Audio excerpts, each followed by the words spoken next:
How specific is too specific in a consulting astrologer in the modern day? How specific is too specific? Specific? Well, I think too specific is when you kind of give someone in a sense, a boundary of saying, this is going to happen to you, period.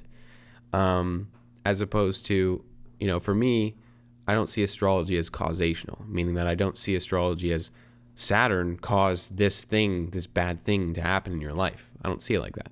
I see it as reflectional. So, you're going through some shit. Well, you just also happen to be going through a Saturn transit, which happens to be looking a little challenging for you, and you have to kind of go through that. So too specific is not, I would say when an astrologer is specifically saying you're going to break up with your partner during this period of time, a lot of times when as an astrologer I see Uranus or Saturn in the 7th house, which is the house of relationships in astrology, I would say, oh, well, there's going to be some relationship challenges. Does that mean that someone's going to break up? No, you're not psychic. And I think that's a big thing. So when astrologers kind of go the psychic route of trying to say this is how it's going to be, as astrologers, we're more witnesses to the events that are happening, just like you are. You're the ones that are experiencing it, and we're trying to witness it, observe it, and then give some sort of meaning to you so that you can feel more comfortable going through whatever experience you're going through. Whether that means that you need to be prepared for some challenges that are happening, objectively, or whether that means that you need to be more open to some opportunities that are coming your way. Either way, you have to be aware of those things. But for me to say, this is going to happen as an astrologer, and I make predictions, I make pretty sometimes bold predictions, but I tend to really leave it up to the individual because you're living your life. Who am I to say how your life is going to go? I don't know, right? We have free will. We all have free will. We all have the...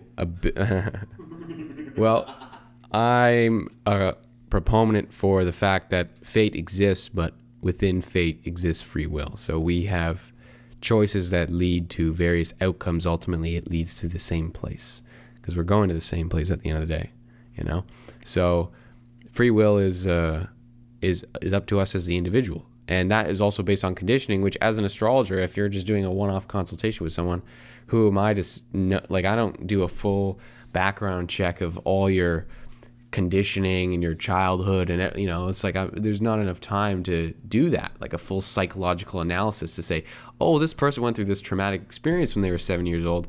Now, usually there's indicators in the chart where you can mention that. But for me to say specifically, you got abused as your parents, thus you're going to be screwed in your relationships for the rest of your life, how is that beneficial in any way to you as the individual paying me or coming to me, What do you have to say about the idea that there's destiny, but it's sort of like a choose-your-own-adventure game where you can make choices that either you fulfill the destiny in this lifetime for you or not? Yeah, so, destiny, from my perspective, it's up to us to recognize that. It's up to us to, in a sense, awaken to what we would call our destiny or our purpose or our dharma, as they call it in Buddhist traditions. But yeah, we have a lot of flexibility with that. My dharma is ultimately a more macrocosmic thing, whereas my choices moment to moment are more microcosmic. So my choices are ultimately going to influence my dharma or my purpose or my destiny, you could say. But I can also change my destiny, so to speak. I can also change the way that I live my life. I can decide tomorrow that I want to pack all this shit up and move to Bali, and live there forever. I can, and that would completely set me, I'd probably have a similar path to what I would take before, but it'd be very different from the path that I'm currently taking. I'm kind of building my stuff in this area of the world and building the connections and all that. So yeah, there's a lot of leeway that we have. But at the end of the day, like I said, we're all going to the same place. We're all coming back to God in whatever way you want to see that. We're coming back home to where we came from. So we have flexibility, but all in all, yeah, we each have our own destiny. We each have our own dharma that we're destined to unfold in its own way. The Buddha says, your purpose is to find your purpose. So that's the real dharma, is the unfolding of that, the experience of that, the moment to moment stuff. It's like maybe in 20 years you're not going to be doing anything with olive oil. You don't know that, right? Who knows? Maybe you're going to just sell it, right?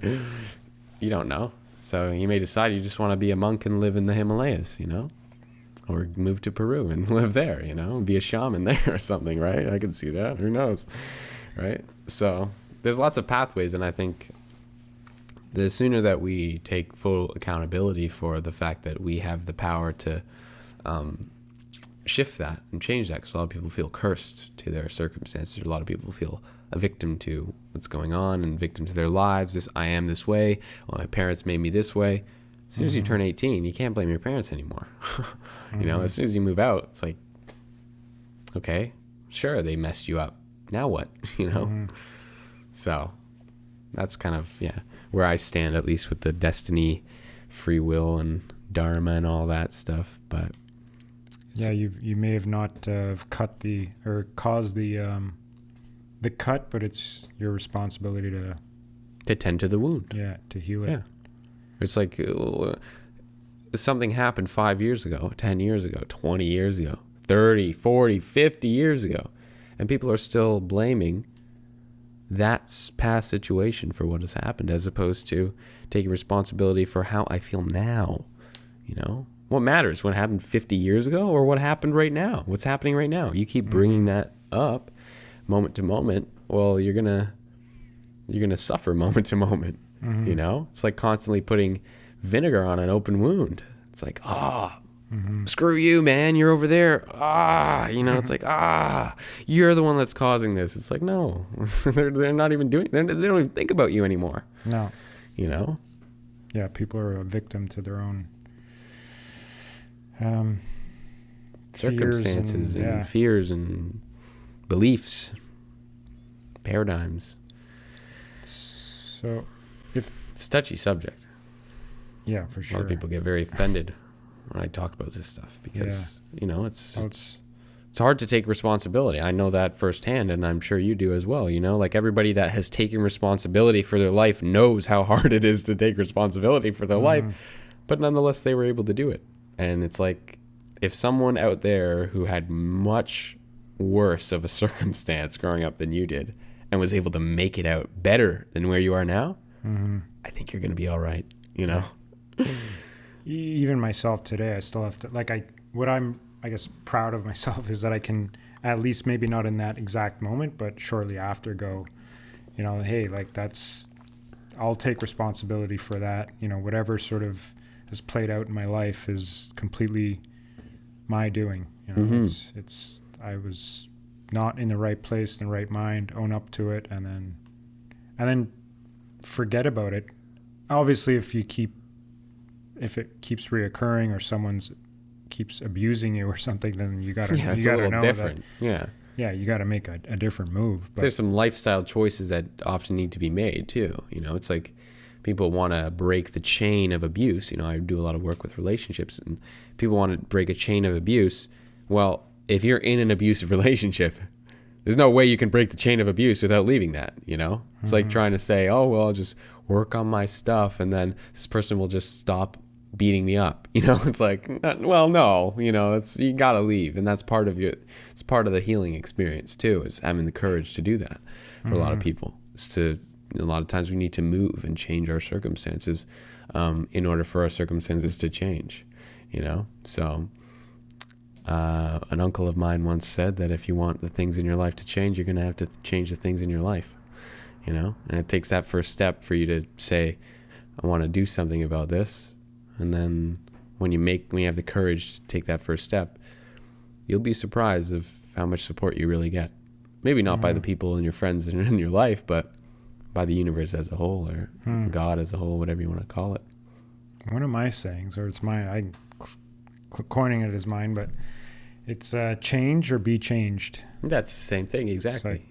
it's going to happen either way. I mean, things are either going to get better or they're going to get worse. Yep.